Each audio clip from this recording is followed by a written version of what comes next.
창세기서 강의 59번째 시간을 갖도록 하겠습니다. 오늘 말씀의 제목을 한번 따라 하시겠습니다. 형들 앞에 드러난 요셉 그리고 언약의 성취. 시작. 형들 앞에 드러난 요셉 그리고 언약의 성취. 계속해서 요셉의 생애를 추적하면서 주시는 은혜를 함께 받고자 합니다. 드디어 요셉이 형제들에게 자신의 정체를 공개합니다. 그러면 그동안 왜 요셉은 자신을 숨긴 것인가? 몇 주간 걸쳐 말씀을 통해 보았습니다만 요셉 자신이 바르게 또 의롭게 살았는데도 그 고난의 길을 걷게 된 그 이유를 이제는 그 형제들도 알아야 하는 것이기 때문입니다. 그들이 깊은 고난을 통과함으로 자신들이 요셉을 미워해서 상인들에게 노예로 팔아 버린 잘못을 알게 하고, 또한 그 대속의 의미까지 알게 하는 자리에 이르게 하는 것, 그래서 자신들의 죄인됨을 알도록 하는 것, 이것이 성경이 의도하는 1차적 목적입니다. 결국 성경이 그 의도하는 대로 그들은 깊은 고난의 과정을 거치며 자신들이 얼마나 악한 존재인가를 알게 되었고, 결국 동생 베냐민이 범인으로 지목되었을 때 그들 모두가 다 한결같이 종이 되겠다, 이게 요셉의 발 앞에 엎드리게 됩니다. 이전에 그 형들의 태도와는 전혀 다른 모습을 우리가 보게 됩니다. 이 상황 앞에 그 넷째 유다가 나만 종으로, 나만 노예로 여기 있게 하고 베냐민과 형제들은 풀어달라고 하자 요셉이 더 이상 숨겼던 감정을 참지 못하고 울음을 터뜨리며 자신의 정체를 밝히게 됩니다. 그런데 요셉이 자신의 모습을 밝히는 모습에서 아주 특이한 것은 그 안에 자기 자랑이 전혀 없다는 것입니다. 지금 자신이 이렇게 되기까지는 오직 하나님의 언약을 이루시기 위한 차원임을 요셉이 알고 있었기에, 자신은 하나님의 도구로 사용되었다는 것을 알고 있었기에 자신의 착함이나 유혹을 내가 잘 이겨서 이렇게 됐다거나 또 내가 능력이 있어서 이렇게 된 것이 아니라 오직 하나님이 하나님의 뜻을 이루는 차원에서 이런 일이 일어났다는 것을 고백하는 것입니다. 그러니까 요셉이 자기 자랑하지 않는 것은 겸손해서가 아니라 자신이 고난을 통해서 또 이 모든 여정의 과정에 하나님께서 함께 하셨고 하나님의 이 언약이 성취되도록 하나님이 역사하셨기 때문이라는 것을 그가 확인했기에 그는 형제들 앞에 자랑을 할 수가 없었던 것입니다. 그러한 요셉의 결론적인 고백이 오늘 이 본문에 담겨져 있습니다. 본문을 보면 요셉이 자신을 공개하니까 형들이 너무 놀라서 말을 못하는 거예요. 그들이 팔아버린 자가 총리가 되었으니까 무슨 말을 알 수가 있겠습니까? 형제들이 지금 느끼는 그 두려움, 여러분 상상이 되십니까? 요셉이 뭐라고 말을 꺼냅니까? 자, 우리 다 같이 4절의 말씀을 다 같이 읽도록 하겠습니다. 시작. 요셉이 형들에게 이르되 내게로 가까이 오소서.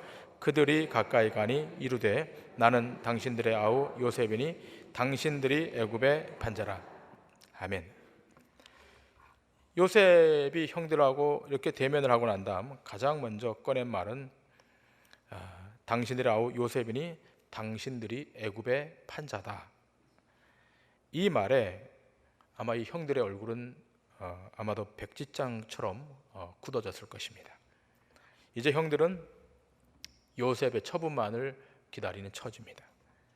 자신의 왕위를 차지하기 위해서 형제들도 죽이고 때로는 아들도 죽이는 그 세상에서 자신을 죽이려고 했던 이 형들쯤이야 죽인다고 해서 누가 뭐라고 그러겠습니까? 형들이 얼마나 놀라워했다는 것을 우리가 보지 않아도 짐작이 갑니다. 그런데 여러분, 그 다음 요셉의 말이 무엇입니까? 우리의 생각과 전혀 다른 말을 꺼냅니다. 당신들이 나를 이곳에 팔았다고 해서 근심하지 마십시오.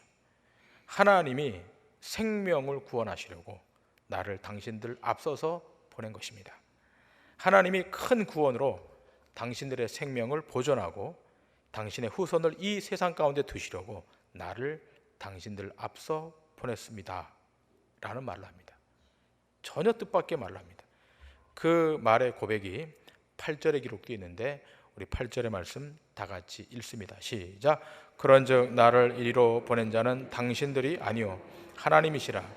하나님이 나로 바로의 아비를 삼으시며 그 온 집의 주를 삼으시며 애굽 온 땅의 치리자로 삼으셨나이다. 아멘. 전혀 예상 밖의 말을 합니다. 그런데 이 한 구절의 메시지를 통해 요셉 또한 이 긴 고난의 여정을 거치며 자신의 고난을 통해 하나님의 역사가, 하나님의 언약의 역사가 어떻게 진행되어 왔는가를 분명하게 인식했다는 겁니다.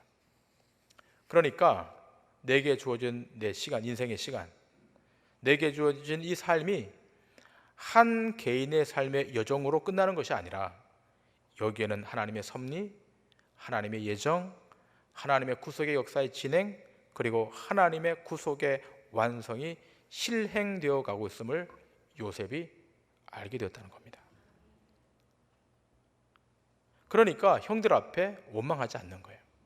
이게 하나님의 섭리와 예정과 언약의 실행의 차원에서 알았기 때문에 형제들과 대면했지만 형님들 앞에 원망하지 않았다는 겁니다. 형들이요, 두려워하지 마십시오. 하나님이 나를 이곳에 보내신 겁니다. 당신들의 생명을 구하시려고, 하나님의 뜻을 실행시키시려고 하나님 나를 먼저 여기에 보내신 것입니다. 그러니까 이렇게 말을 하니까 형들이 지금 생각을 달리하게 되는 겁니다. 그리고 성경은 이 형들로 하여금 그들 또한 하나님의 언약을 이루는 차원에 그들을 동참시키고 있습니다. 여기서 우리는 조금 더 거슬러 올라가서 아브라함의 내용을 좀 보겠습니다. 여러분, 우리가 아브라함 그러면 그 아브라함에게 있었던 사건은 하나님이 그와 맺었던 언약의 사건 아니겠습니까? 그 언약은 아브라함에게서 이삭, 야곱에게로 이어지잖아요. 그러면 이 아브라함과 맺었던 이 언약의 중심의 내용이 뭐냐? 그건 두 가지예요. 하나는 후손이고 또 하나는 땅입니다. 그 후손을 바다의 모래같이 하늘의 별같이 많게 해주겠다는 것이었고, 또 하나는 너희들이 거처할 땅, 영원히 기거할 축복의 땅을 너희들에게 주겠다라고 하는 것이었어요. 자, 그렇다면 이러한 언약에 보여지는 현상적인 것으로만 보자면 하나님이 당신들의 후손을 세상에 많게 두시려고 요셉을 여기에 보내신 것이고, 그리고 후손들이 지금 많아지고 있고, 땅은 이제 야곱의 후손들이 애굽에 들어와 살게 되었기 때문에 그래서 애굽의 땅을 분기소로 받았기에 그러면 하나님의 언약이 성취되었다, 이렇게 생각을 하고, 자, 성경을 이렇게 보는 겁니다. 야, 요셉 참 훌륭하다. 그렇게 착하게 살더니 고생 끝에 낙이라더니 사람이 자고로 착하게 살아야 복을 받는다. 착하게 살면 후손도 많이 주시고 땅도 마음껏 소유하게 된다. 그런 것입니까? 그러면 하나님의 언약은 아주 가난하고 아주 유치한 것이 되는 거예요. 지금 하나님의 언약은 잘 사느냐, 땅을 많이 소유하게 되느냐, 그런 차원에서 말하는 것이 아니라, 이 말은 지금 하나님의 언약이 민족과 나라를 넘어 어떻게 그 역사가 하나님의 의도대로 흘러가고 있는가를 요셉의 생애를 통해서 우리에게 보여주고 있는 것입니다. 여러분, 8절의 말씀 중요하기 때문에 이 8절의 말씀을 다시 보시면 요셉이 이렇게 말하고 있지 않습니까? 그런즉 나를 이리로 보낸 자는 당신들이 아니요 하나님이시라. 하나님이 나로 바로의 아비를 삼으시며 그 온 집의 주를 삼으시며 애굽 온 땅의 치리자로 삼으셨나이다. 여러분, 이 말을 가만히 한번 생각해 보세요. 이 얼마나 무례한 말입니까? 이 얼마나 위험스러운 발언입니까? 다시 말하면 이것은 역모에 가까운 말이라고 해도 과언이 아닙니다. 어떻게 말을 한 겁니까? 나로 바로의 아비를 삼으시고 온 집의 주를 삼으시고 애굽 온 땅의 치리자를 삼으셨다. 아니 지금 애굽의 파라오가 눈을 훤히 뜨고 살아있는데 파라오, 이 바로가 주가 아니고 자신이 주이다, 마스터다. 파라오가 애굽의 통치자가 아니라 내가 애굽의 온 땅의 통치자다. 여러분 지금 어떻게 이런 말을 담대하게 꺼내는 겁니까? 여러분 얼마나 이 말이 건방져 보이는 말입니까? 자신이 노예로 팔려와서 꿈 좀 해석했다고 그래서 어떻게 해서 총리가 됐는데 지금 뭐라 말하는 겁니까? 총리 됐다 그래가지고 자신을 바로의 아비로, 바로의 주로 말하고 있는 이 담대한 배짱이 어디서 나온 겁니까? 여러분 이것은 그냥 요셉이 객기를 부리면서 이렇게 말하는 것이 아닌 겁니다. 이것은 요셉이 자기 아버지 야곱에게 하셨던 하나님의 언약의 내용을 들여다보고서 이렇게 담대히 말하고 있는 거예요. 창세기 27장 29절에 이렇게 기록되어 있습니다. 자, 우리 말씀 다 같이 한번 읽겠습니다. 시작. 만민이 너를 섬기고 열국이 내게 굴복하리니 네가 형제들의 주가 되고 내 어머니의 아들들이 내게 굴복하며 너를 저주하는 자는 저주를 받고 너를 축복하는 자는 복을 받기를 원하노라. 아멘. 자, 여러분 이 내용은 이삭이 자기 아버지 야곱을 축복할 때, 안수할 때 주었던 내용입니다.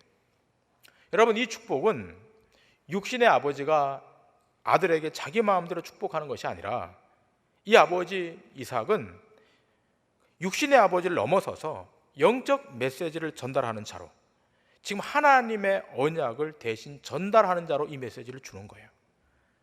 그렇기 때문에 나중에 이삭이 장자 에서가 와서 간청을 해도 에서에게는 다시 변경해서 축복을 베풀 수 없었던 거예요. 여러분 어떤 프로그램을 보니까, 기독교 프로그램 보니까 아버지가 자녀에게 축복권이 있다고 그래서 축복의 권한을 행사해요. 여러분 생각해 보세요. 어느 아버지 치고 자녀에게 축복하지 않고 싶은 사람이 어디 있겠습니까? 근데 아버지가 자녀에게 축복의 메시지는 줄 수 있지만 그 축복권, 그것은 그에게 있는 것이 아닙니다. 축복의 권한, 그 권의 출발, 그것은 하나님이신 것입니다.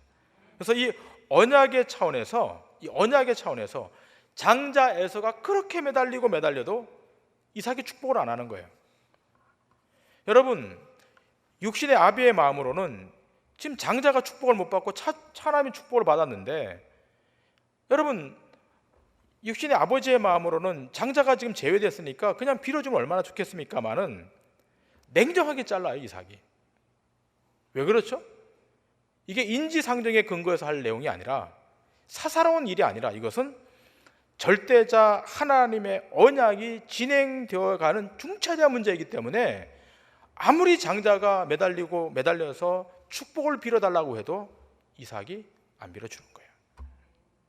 그런데 이러한 하나님의 언약이 야곱에게 주어지게 되고 그 야곱의 그 언약이 요셉을 통하여, 자기 자신을 통하여 완성되어 가는 것을 그가 보고 있는 거예요.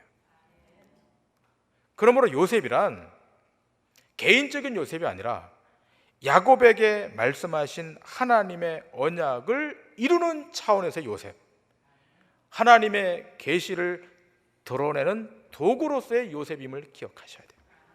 그러니 자랑할 것이 없는 거예요. 하나님이 이렇게 하셨다 이 말밖에 못하는 거예요. 여러분 여기서 우리는 진정한 성도의 자세가 뭔가를 확인하게 돼요. 여러분 성도란 그 어떤 자리에서도, 그 어떤 환경 앞에서도 자기를 자랑할 수 없는 거예요. 자기를 드러내는 순간 하나님은 자신의 영광을 다른 데로 옮기는 거예요. 여러분 우리가 신약 성경 안에 사도 바울을 잘 알고 있지 않습니까? 아마도 신약 성경에 바울을 빼버리면 신약 성경 절반이 없어질 정도로 바울은 탁월한 복음 증거자였고 초기 기독교 역사에 획을 그었던 사람이었어요. 그는 자기 조국 이스라엘 넘어 소아시아, 지금의 터키죠, 그리고 헬라, 지금의 그리스, 그리고 당대 가장 큰 패권 국가였던 로마, 바울은 1차, 2차, 3차 전도 여행을 통해서 지금의 유럽 전체를 복음화시켰던 정말 위대한 하나님의 종입니다. 그러나 그가 그런 위대한 자기의 사역을 감당했을지라도 그의 마지막 메시지는 무엇이었습니까? 고린도전서 15장 10절에 바울은 이렇게 고백을 해요. 다 같이 우리 이 말씀 읽도록 합니다. 시작. 그러나 내가 나 된 것은 하나님의 은혜로 된 것이니 내게 주신 그의 은혜가 헛되지 아니하여 내가 모든 사도보다 더 많이 수고하였으나 내가 한 것이 아니요 오직 나와 함께 하신 하나님의 은혜로라. 아멘. 내가 나 된 것은 내 실력과 능력으로가 아니라 하나님의 은혜다. 지금 요셉의 입장이 이와 방불한 거예요. 자신이 고생한 것, 여기까지 이르면서 당한 그 고난이 무엇을 위한 고난인가? 그것은 자기 조상 아브라함과 이삭과 야곱에게 하신 그 언약이 이 고난의 과정을 통하여 이루어지고 있음을 요셉이 안 거예요. 이걸 보고 있는 거예요. 그러므로 지금 요셉이 자신을 형님들에게 알리면서 자신의 고생담을 내려놓지도 않고 내가 이것을 이루기 위해서 얼마나 인내했는가 이것을 말하고 있지 않고 내가 이 꿈을 얼마나 능통하게 해석했느냐 이걸 한마디도 안 꺼내는 거예요. 어떻게 해요? 하나님이 하나님의 언약을 이루시기 위하여 나를 불렀고 나를 여기로 보냈고 당신들의 생명을 구원하기 위해서 내가 먼저 여기 와 있었다. 결국 자기 붙인 야곱에게 주어진 그 언약의 내용이 나에 대해서 그대로 이루어지고 있음을 요셉이 확인한 것입니다. 자기 조부 이삭이 아버지 야곱에게 안수하며 메시지로 주었던 열국이 내게 굴복하리니 내가 그들의 주가 될 것이다 는 그 언약의 메시지가 지금 여기서 이루어지고 있는 거예요. 중요한 겁니다. 여러분, 우리가 이것을 조금 더 깊이 명확히 이해하기 위해서 우리는 다시 한번 창세기를 봐야 되는데요. 그 노아의 언약 안에 이 내용이 숨겨져 있습니다. 여러분, 노아의 언약이 기록되어 있는 창세기 9장으로 가겠습니다. 창세기 9장 20절에서 27절까지의 말씀. 자, 이 말씀 다 같이 읽겠습니다. 시작. 노아가 농사를 시작하여 포도나무를 심었더니 포도주를 마시고 취하여 그 장막 안에서 벌거벗은지라. 가나안의 아버지 함이 그의 아버지의 하체를 보고 밖으로 나가서 그의 두 형제에게 알림해 셈과 야벳이 옷을 가져다가 자기들의 어깨에 메고 뒷걸음쳐 들어가서 그들의 아버지의 하체를 덮었으며 그들이 얼굴을 돌이키고 그들의 아버지의 하체를 보지 아니하였더라. 노아가 술이 깨어 그의 작은 아들이 자기에게 행한 일을 알고 이에 이르되 가나안은 저주를 받아 그의 형제 종들의 종이 되기를 원하노라 하고 또 이르되 셈의 하나님 여호와를 찬송하리오다. 가나안은 셈의 종이 되고 하나님이 야벳을 창대하게 하사 셈의 장막에 거하게 하시고 가나안은 그의 종이 되게 하시기를 원하노라 하였더라. 아멘. 여기 노아의 이 사건 안에 노아의 이 언약이 안에 담겨져 있어요. 이 내용은 한마디로 정의하면 이겁니다. 함의 후손, 그 후손은 셈의 후손의 종이 될 것이다. 그 내용은 다 기록되어 있어요. 어떤 내용인가? 여기 여러분, 이 함의 후손이 두 그룹으로 나뉘어져 살게 되는데 한 그룹은 가나안의 아들들이 주로 기거하며 살았던 가나안 땅, 이 땅에 살게 되고 또 한 그룹은 이동해서 애굽 땅에 살게 돼요. 이 애굽 땅에 살았던 그 선조들이 이것이 애굽의 왕가를 구성하는 함의 후손들인 거예요. 근데 이 함의 후손이 살고 있는 땅, 이 애굽 땅에 셈의 후손, 야곱과 요셉, 셈의 후손이 와서 결국 어떻게 바뀌는 겁니까? 그들이 주로 바뀌는 거예요. 그러면 누가 종이 되는 겁니까? 바로 이 함의 후손인 바로가 종이 되고 셈의 후손이 메스터, 주가 되는 거예요. 이 언약 안에 이 노아의 언약이 여기와 지금 실행되는 거예요. 주와 종이 바뀌는 거예요. 이게 지금 여기서 이루어지는 거예요. 요셉은 애굽의 총리로 갔다. 그래서 요셉이 높은 애굽의 자리에 올랐다. 이게 메시지가 아니라 지금 요셉을 통해 하나님이 어떻게 하시는가 하면 이 언약을 실행시키는 거예요. 애굽 땅은 함의 후손들이 정복하고 있는 땅이었어요. 그 땅에 누가 들어가는 겁니까? 셈의 후손인 요셉 한 명이 거기로 노예로 팔려 들어가면서 어떻게 바꾸는 거예요? 바로를 종으로 만들고 요셉을 주로 만드는 거예요. 이것이 한 걸음 더 나아가서 결국은 야곱이, 언약의 당사자였던 야곱이 이 바로에게 축복을 해요. 창세기 47장 7절부터 12절에 보면 이렇게 되어 있습니다. 요셉이 자기 아버지 야곱을 인도하여 바로 앞에 서게 하니 야곱이 바로에게 축복하며 바로가 야곱에게 묻되 네 나이가 얼마냐? 야곱이 바로에게 아뢰되 내 나그네 길의 세월이 130년이니이다. 내 나이가 얼마 못되니 우리 조상의 나그네 길의 연주에 미치지 못하나 험악한 세월을 보냈나이다 하고 야곱이 바로에게 축복하고 그 앞에서 나오니라. 요셉이 바로의 명령대로 그의 아버지와 그의 형들에게 거주할 곳을 주되 애굽의 좋은 땅 라암셋을 그들에게 주어 소유로 삼게 하고 또 그의 아버지와 그의 형들과 그의 아버지의 온 집에 그 식구를 따라 먹을 것을 주어 봉양하였더라. 아멘. 이 본문을 보면 야곱이 파라오, 애굽의 이집트의 왕을 축복해요. 손으로 얹고. 근데 생각해 보세요. 누가 누구를 축복해야 될까요?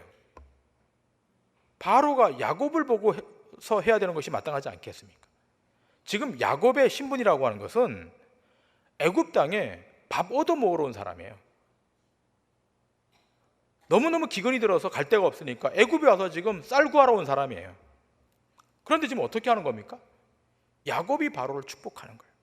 축복이란 높은 자가 낮은 자에게 하는 거잖아요. 그래서 아브라함을 누가 축복하죠? 아비멜렉이 축복을 하잖아요. 그러므로 하메 땅에 셈의 후손이 지금 쌀 구하러 왔고 먹을 것을 구하러 왔는데 그런 것으로 보여지지만 그 밑바닥에 뭐가 깔리는 겁니까? 그렇지 않다는 거예요. 하메 땅에 셈의 후손이 얻어먹으러 온 것처럼 보이지만 그게 아니라 뭘로 지금 들어가는 겁니까? 주인으로 들어가는 거예요. 하나님이 뒤바꾸시는 거예요. 처음에는 요셉이 종의 모습으로 들어갔지만 그가 주인이 될 줄, 마스터가 될 줄 누가 알았겠습니까? 그가 온 세상의 주인으로 등극할 줄 누가 알았겠냐 말이에요. 누가 종의 모습으로 오신 예수님을 주로 알아보았습니까? 이것이 바로 요셉이 증거하는 하나님의 일하심인 겁니다. 하나님의 말씀을 하나님 자신이 자신의 방식으로 이루어 가시는 거예요. 우리의 생각을 뛰어넘고 우리의 상식을 뛰어넘어서 하나님은 하나님의 일을 이루어 가시는 거예요. 우리의 얄팍한 이성과 지성을 가지고 우리가 우리의 일을 이룰 수 있다고 생각하지만 그것은 오산이에요. 하나님은 거기에 매이지 않으세요. 그걸 뛰어넘어서 하나님의 방식과 하나님의 방법으로 하나님의 일을 이루시고야만은 하나님. 요셉의 생애를 통해서 하나님은 자신의 모습을 드러내시는 거예요. 우리가 전에 한번 보았지만 시편의 기자가 이 내용을 조망하면서 시편 105편에 이 내용을 그대로 기록을 해놓고 있어요. 시편 105편에 보면 이렇게 기록되어 있습니다. 시편 105편 17절부터 19절의 말씀. 자, 우리 다 같이 한번 읽겠습니다. 시작. 그가 한 사람을 앞서 보내셨으며 요셉이 종으로 팔렸도다. 그의 발은 착고를 차고 그의 몸은 쇠사슬에 매였으니 곧 여호와의 말씀이 응할 때까지라 그의 말씀이 그를 단련하였도다. 아멘. 자, 여기 지금 시편 기자가 이 내용을 들여다보면서 요셉이, 이 한 사람은 요셉이죠. 하나님이 그 요셉 한 사람을 애굽에 팔려가도록 만드시는 거예요. 어떻게 팔려가게 만들었습니까? 그 발은 착고를 차고, 지난번에 착고를 제가 얘기했죠. 발에 이렇게 매는 형틀이잖아요. 그 착고를 차고 그 몸은 쇠사슬에 매여서 끌려간 거예요. 노예로. 근데 노예로, 종으로 팔려갔지만 하나님은 그를 종으로 있게 하지 않고 어떻게 해요? 뒤집어서 어떻게 해요? 주인으로. 근데 어떻게 한다고요? 여호와의 말씀이 응할 때까지. 그 말씀이 그를 단련시키는 거예요. 애굽 땅으로 종으로 들어갔던 이들이 이제 그들을 지배하는 마스터, 주로 바뀌는 거예요. 함의 통치권 안에 있던 애굽 땅에 셈의 자손이 들어가서 그 땅의 주인을 하나님이 바꾸시는 거예요. 그래서 시편 105편은 계속해서 이렇게 말을 합니다. 시편 105편 23절부터 27절에 시편 기자는 이렇게 말합니다. 이에 이스라엘이 애굽에 들어가며 야곱이 함의 땅에 나그네가 되었도다. 여호와께서 자기의 백성을 크게 번성하게 하사 그의 대적들보다 강하게 하셨으며 또 그 대적들의 마음이 변하게 하여 그의 백성을 미워하게 하시며 그의 종들에게 교활하게 행하게 하셨도다. 그리하여 그는 그의 종 모세와 그의 택하신 아론을 보내시니 그들이 그들의 백성 중에서 여호와의 표적을 보이고 함의 땅에서 징조들을 행하셨도다. 지금 하나님이 어떻게 하신다고요? 23절에 기록된 바와 같이 이스라엘이 애굽에 들어가게 하는 거예요. 셈의 족속이 함의 족속의 땅에 들어가게 만들어서 어떻게 해요? 그 함의 땅을 지배하게 만들고 함의 땅에서 고통받고 있었던 이스라엘 백성들을 어떻게 해요? 모세를 통하여 끄집어 내시는 거예요. 하나님이 의도적으로 지금 이 일을 하시는 거예요. 어떤 차원에서 하시는 겁니까? 하나님 자신의 언약이 완성되는 차원에서 이 일을 하나님이 감행하시는 거예요. 요셉이 몇 번이나 사지로 몰아넣으면서 형들에게도 요셉 자신이 받은 그 고난의 의미를 알게 하는 이유, 그것은 그 안에 하나님의 언약이 있음을 형들도 알아야 된다는 거예요. 만약에 양식 구하러 온 이 형들에게 그래 쌀이나 가지고 가라, 여기 먹을 것 있으니까 가지고 가라, 그럼 그것으로 끝났을 거예요. 그럼 하나님의 의도는 그게 아닌 거예요. 이 형제들이 애굽에 온 것은 양식을 구하러 왔지만 정작 하나님의 의도는 무엇입니까? 그들도 하나님의 언약 안에 참여시키는 거예요. 요셉을 통해서 요셉의 형제들 다 12명의 형제들 다 어디에 참여시키는 거예요? 하나님의 언약 안에 참여시키는 것이 하나님의 목적인 거예요. 우리는 양식을 구하는 자들이 아닌 것을 기억하셔야 돼요. 먹고 배부른 것이 우리 인생의 목적이 아닌 것임을 아셔야 됩니다. 여러분, 오늘 우리에게도 요셉에게 있었던 이 고난, 또 형들이 받았던 이 고난이 있을 수가 있습니다. 우리가 다른 사람보다 악해서가 아니라 우리는 양식보다 더 중요한 것이 있음을 알게 하시는 하나님의 간섭하심이 있기 때문인 거예요. 사람이 떡으로만 사는 것이 아니요 하나님의 말씀으로 산다는 것을 알게 하시기 위한 하나님의 의도가 있는 거예요. 이것을 몇 년 훈련해야 알겠습니까? 이스라엘 백성들은 40년을 훈련해도 몰라요. 또다시 먹고 마시는 문제로 염려하고 불평하고 하는 것이 이스라엘 백성들이었어요. 그러나 이들에게 하나님이 원하시는 것은 너희가 무엇을 위하여 살아야 하는가를 알게 하시고 하여 또다시 훈련하시는 거예요. 그렇기 때문에 이스라엘 백성은 다른 나라가 겪지 않아도 될 고생을 죽도록 하는 거예요. 택함 받은 백성이기 때문에. 떡으로만 사는 존재가 아니라는 것을 알려주기 위해서 그들을 고난의 자리로 하나님이 인도하시는 거예요. 오늘 예수 믿는 우리가 예수를 믿음으로 인해서 다른 사람들이 겪지 않아도 될 그런 고통, 고초를 겪을 수가 있어요. 여러분, 제가 종종 신방 가면 그런 말씀들을 하세요. 내가 신앙생활 잘못해서 열심히 기도 못해서 우리 가정이 어렵고 우리 남편이 참 사업이 잘 안 되고 우리 아이가 아프고 그런 말씀을 해요. 제가 그 말씀의 중심은 제가 알겠어요. 근데 여러분, 교회 잘 안 나가서 그렇게 되고 교회 잘 열심히 못해서 아프고 또 남편의 사업이 잘 안 되고 그러면 우린 하루에 수십 번 수백 번 벼락을 맞아 죽어도 할 말이 없는 사람이에요. 그러면 교회를 잘 안 나와서 그렇게 아프다면 아예 교회 나오지도 않고서 그렇게 일하면서도 하나도 아프지 않고 팔팔한 사람은 도대체 뭡니까 그거는?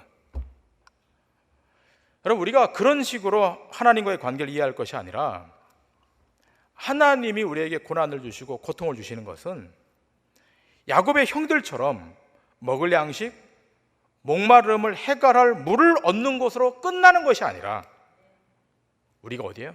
하나님의 언약의 자리 안에 있는 자들이고 그 언약을 이루어낼 자들로 여기 있음을 알게 하는데 하나님의 의도가 있는 거예요. 오늘 본문으로 보자면 요셉의 형들에게 양식만 주어서 보내버리는 것이 아니라 그들 또한 하나님의 언약 백성임을 알게 하도록 하는 게 하나님의 목적이었다는 거예요. 그래서 이 과정이 끝난 다음 어떻게 바뀌죠? 아직 5년이나 흉년이 남아 있었지만 요셉이 그들을 다 콜해요. 아버지도 또 그 형제들도 다 오라는 겁니다. 그리고 요셉이 책임지겠다고 합니다. 그들을 다 복량해서 내가 책임을 지겠다. 이럴 때 쓰는 말이 있어요. 은혜 위에 은혜인 것입니다. 요셉을 죽인 죄에서 용서를 받을 뿐만 아니라 평생 먹고 살 은혜를 입게 된 거예요. 여러분, 오늘 우리가 우리의 죄가 예수님을 죽여버린 것인데, 그런데 그렇게 죽임당한 예수가 우리를 용서했다면, 우리를 구원해 주셨다면, 우리가 평생을 죽을 고생을 할지라도 우린 그 예수님의 은혜에 감사하며 살아야 되지 않겠습니까? 그런데도 조그만한 어려움만 닥치면 이게 왜 닥치나? 내가 뭘 잘못했나? 또 옆에 있는 사람 비교해 보고서 나는 저 사람보다 더 열심히 했던 것 같은데, 봉사도 많이 하고 헌금도 많이 했던 것 같은데 왜 이런 어려움이 오는가? 원망스럽다, 힘들다. 이제 이러한 가난한 마음은 이제 우리가 버려야 될 것입니다. 여러분, 우리가 어떠한 사랑을 받았고 어떠한 용서를 받았습니까? 생명을 얻게 만드셨고 더 풍성히 얻게 하도록 지금 더 이끄시는 분이 우리 주님 아니시겠습니까? 여러분, 우리가 뭔가 불만이 있고 뭔가 지금 어렵다고 하는 것은 엄밀한 의미에서 우리 욕심이 커서 그런 거예요. 하나님이 우리에게 부족하게 주신 적이 없어요. 가장 필요한 것을 가장 적절하게 주셨다는 거예요. 요셉의 형들이 요셉에게 대하는 그 자세가 오늘 우리가 주님 앞에서 주님을 대하는 자세가 되어야 마땅한 거예요. 용서해 주시면 아무것도 원하지 않습니다. 이게 요셉의 형들의 자세 아니에요. 목이 날아갈 것 같은데 용서해 주겠다 그러니까 용서해 주시면 아무것도 원하지 않습니다. 그런데 그렇게 용서해 준 것도 감사한데 요셉이 형들에게 뭐라 그래요? 내가 너 형제들을 다 먹여 살릴 테니까, 책임질 테니까 다 내려와라. 이게 요셉의 메시지가 아니라 오늘 예배하고 있는 여러분과 저에게 우리 주님이 주시는 메시지임을 기억하셔야 됩니다. 창세기 45장 16절부터 24절에 보면 요셉이 이렇게 말을 하죠. 자, 우리 이 말씀 좀 길지만 다 같이 읽겠습니다. 시작. 요셉의 형들이 왔다는 소문이 바로의 궁에 들림에 바로와 그의 신하들이 기뻐하고 바로는 요셉에게 이르되 내 형들에게 명령하기를 너희는 이렇게 하여 너희 양식을 싣고 가서 가나안 땅에 이르거든 너희 아버지와 너희 가족을 이끌고 내게로 오라. 내가 너희에게 애굽의 좋은 땅을 주리니 너희가 나라에 기름진 것을 먹으리라. 이제 명령을 받았으니 이렇게 하라. 너희는 애굽 땅에서 수레를 가져다가 너희 자녀와 아내를 태우고 너희 아버지를 모셔오라. 또 너희의 기구를 아끼지 말라. 온 애굽 땅에 좋은 것이 너희 것임이니라. 이스라엘의 아들들이 그대로 할세. 요셉이 바로의 명령대로 그들에게 수레를 주고 길 양식을 주며 또 그들에게 다 각기 옷 한 벌씩을 주되 베냐민에게는 은 300과 옷 5벌을 주고 그가 또 이와 같이 그 아버지에게 보내되 순나기 10필에 애굽의 아름다운 물품을 실리고 암나기 10필에는 아버지에게 길에서 들을 곡식과 떡과 양식을 실리고 이에 형들을 돌려보내며 그들에게 이르되 당신들은 길에서 다투지 말라 하였더라. 아멘. 물론 바로의 명으로 진행했지만 그러나 이미 그 주도권은 요셉에게로 다 넘어오게 되었습니다. 이제 주 마스터가 바로에게서 요셉으로 드디어 바뀝니다. 여러분, 우리가 고난당하는 건 그리고 누구에도 말할 수 없는 고초를 겪고 있는 것, 사실 이 모든 것은 결국 하나님의 언약을 이루는 과정인 것이고, 이 여정을 통해 결국 우리 모두는 그 하나님의 언약이 이루어지는 그 자리에 반드시 서게 될 것입니다. 요셉의 형들이 참으로 긴 세월 동안 고통과 고난, 그리고 애굽에까지 와서 말할 수 없는 시련이 있었지만, 그들 또한 야곱의 언약 안에 있었던 자들이었기에 하나님은 그들에게 은혜를 베푸시사 그 언약 안에 들어오게 하셔서 결국에는 하나님의 언약을 이루는 12지파 되게 하셔서 구속의 역사를 감당하게 하신 거예요.